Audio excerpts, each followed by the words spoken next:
Hello guys, RCB fans అందరూ కూడా ఇది ఒక గుడ్ న్యూస్ అని చెప్పాలి.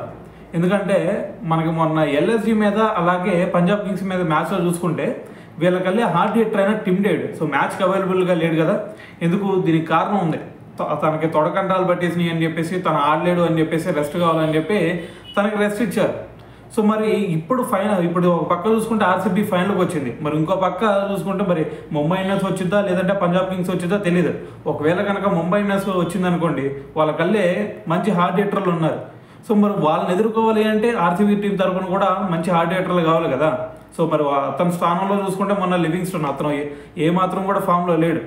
మరి అటువంటి ఫామ్లో లేని బ్యాట్స్మెన్ని తీసుకొచ్చి ఆడితే ఖచ్చితంగా రేపు ఫైనల్లో కూడా స్ట్రగుల్ అయ్యే ఛాన్స్ ఉంది.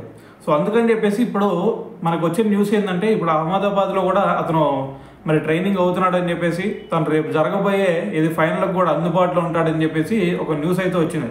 సో మరి టిమ్ డేవిడ్ కనుక అవైలబుల్గా ఉన్నాడు అంటే ఖచ్చితంగా వాళ్ళ బ్యాటింగ్ లైనప్ ఇంకా స్ట్రాంగ్ అయ్యే ఛాన్స్ ఉంది. సో మరి అతను కనుక వచ్చాడు అంటే ఎటువంటి సిచ్యువేషన్లో అయినా సరే మ్యాచ్ని టర్న్ చేయగల ఎబిలిటీ టిమ్ డేవిడ్లో ఉంది.